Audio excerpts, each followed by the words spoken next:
Megan, the founding partner of HKExcel. So if you're looking to improve your IB grades, this is the video for you. You definitely cannot miss out on this. Okay, so what I'm going to talk about today is how to get full marks for any written response questions.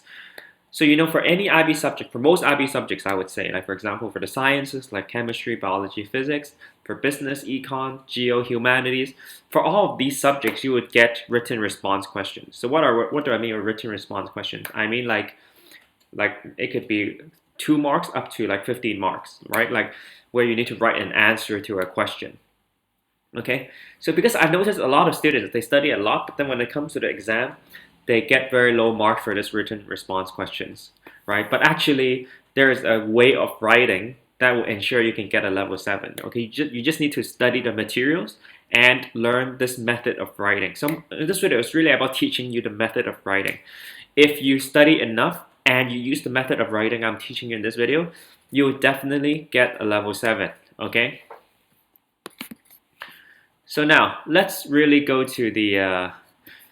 So before I start, actually, I'll tell you an interesting story. When I was in IB, right, like at the start of IB, actually, I was a pretty bad student, right? Like if you read my story, you know that in middle school, I was a terrible student. And then in the IB, I improved a lot in the 2 years. And at the end, I got 40 out of 45. So I went from like this crappy student to one of the top students in the grade, right? So at the start of the IB, one of my classmates, he ended up getting 45 out of 45 in the IB.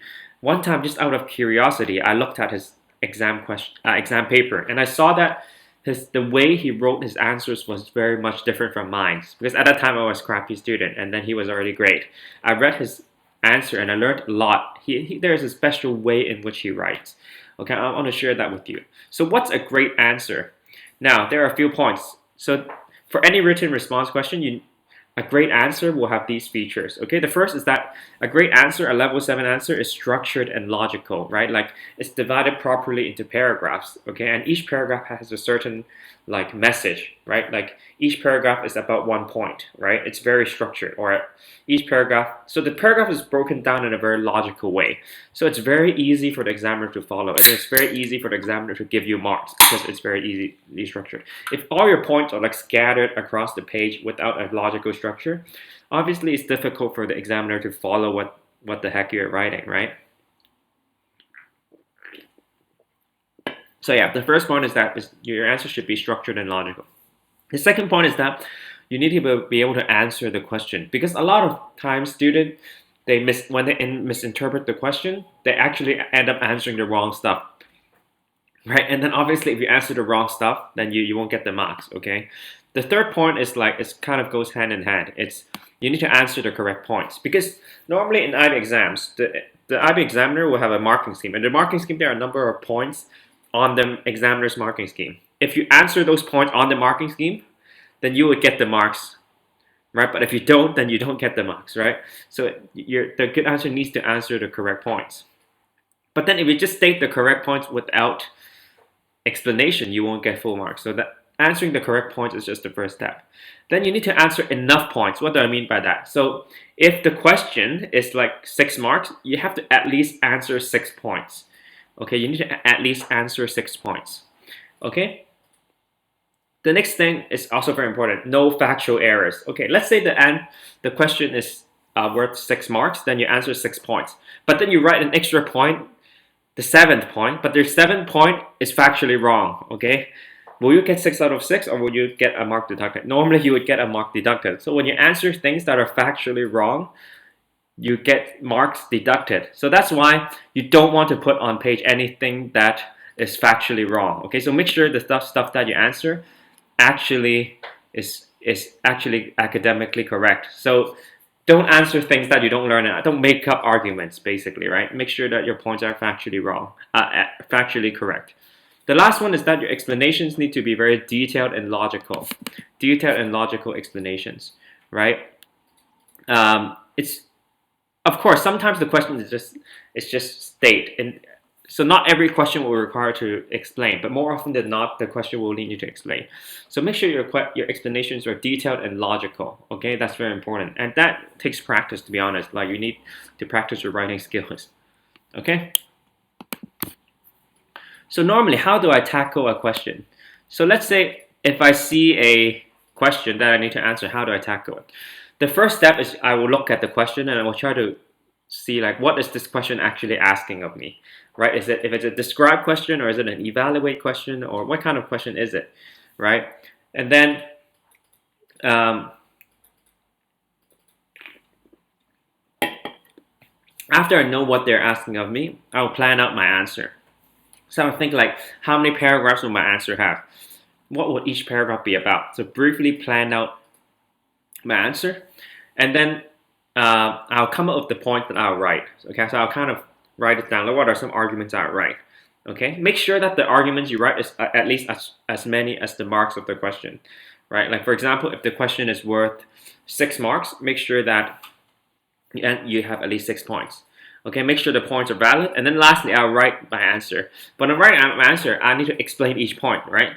So when I explain each point, I make sure that the explanation is full and complete. It's better to write too much than to write too little, right? If your explanation is too detailed, it doesn't hurt. But if your explanation is too simple, then you can get marks taken off. So always lean towards explaining in more detail. Okay? Now, so we'll look at 3 different questions. Okay, we'll look at 3 different questions, and now I'll show you how I'll go about answering it. So this question is from IB Business. You don't need to study IB Business to learn from this, okay? Because I'm just teaching you the writing style, okay, and the writing technique. So this question says, explain one positive and one negative impact of social media marketing. It's worth 4 marks. Okay, so how do you think the marks are broken down? It's actually quite obvious. So 1 positive and 1 negative impact, 4 marks, right? So it's clearly 2 marks for each. So you need to write about a positive impact and explain the positive impact. That's 2 marks. And you need to write about 1 negative impact, and that's 2 marks. Okay, so 2 marks each, and then that makes up 4 marks, right? So the structure of the essay would be, I would write 2 paragraphs. The first paragraph would be about the positive impact. I'll explain the positive impact in 2 to 3 sentences. Because the question is just 4 marks, and 2 marks is given to the positive impact, that's why the positive impact paragraph don't need to be very long. Just 2 to 3 sentences should be enough, right?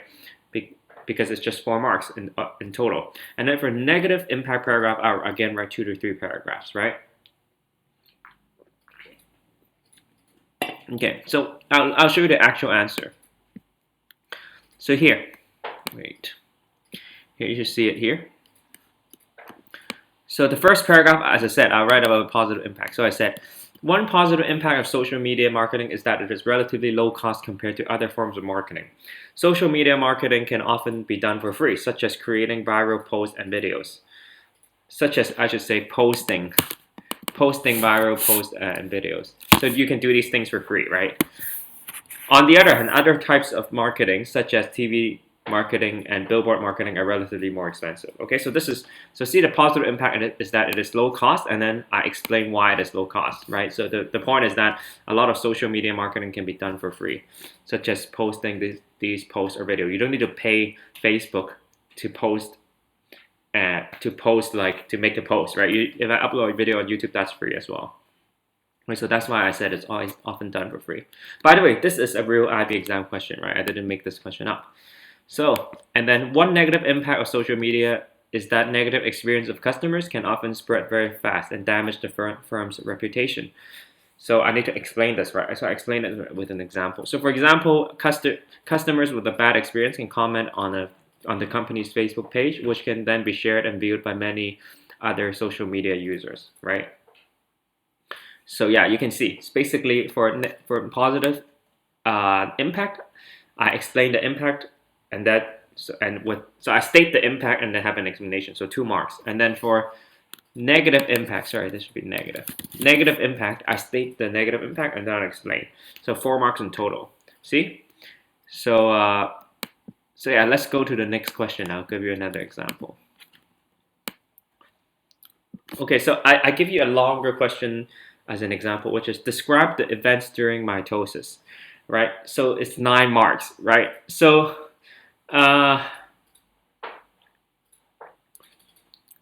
what you should know is that, so mitosis, how many stages are there in mitosis normally?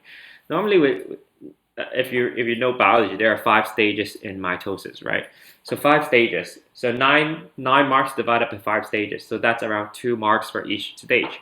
So basically, that's why you need to write. That's why it's logical for me to think. Okay, so I'll write 5 paragraphs. One paragraph would be on one stage of mitosis, right? Because mitosis, there are 5 stages of mitosis, as I said, right? So 5 paragraphs, each paragraph will be on one stage, and on each paragraph, I'll write at least 2 points, right? Then I'll get at least 9 marks, right? For sure. You get what I mean, right? So 5 paragraphs, each paragraph is focused on one of the stages of mitosis, and then for each paragraph, I would include an explanation that includes 2 to 3 points, right? So if I have 5 paragraphs, each paragraph has 2 to 3 points, then I would get like at least 10 marks, right? And this question is worth 9 marks. So if I do that, I'll surely get all the marks. All right, so let me show you my answer. So the first paragraph is about the first stage of mitosis.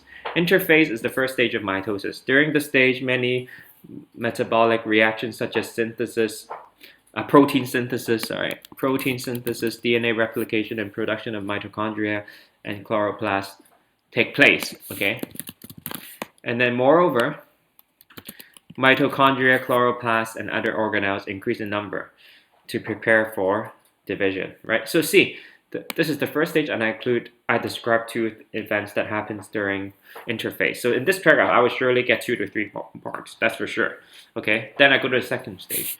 The second stage is prophase. During this stage, chromosomes become shorter and more condensed in the process called supercalling. The nuclear envelope begins to break down and disintegrate, and the nucleolus disappears. Moreover, microtubules that form the spindles begin to develop from the centrioles in the cell. Okay? So now, again, it's the same idea. The second paragraph, I write 2 to 3 things. So now I should have at least 4 to 5 marks already in these 2 paragraphs. The third paragraph, then I write about metaphase. So you get the idea. I basically write about each phase, and then, because this is not a biology video, I'm just teaching you the writing skills. So see, each paragraph is about one stage, and then in the last paragraph, in the last sentence, I just say cytokinesis will take place and the cell will be divided into 2 parts, right? So you can see the answer is very structured into logical paragraphs, and then the explanations are also very clear. Okay, hope you find that this video is useful. Okay, so as I said, if you follow the writing techniques taught here and you use the same approach to a written response question, and you know the material as well, you will definitely get good marks. Well, but you need practice, right? So make sure you practice, and if you need help on any IB subjects, like if you want someone an expert to break down concepts for you and teach you important exam skills, you can register for a free trial in the link in the description. And we also have a lot of IB free resources we're giving out, okay? So I hope that will be able to help you, and see you next time.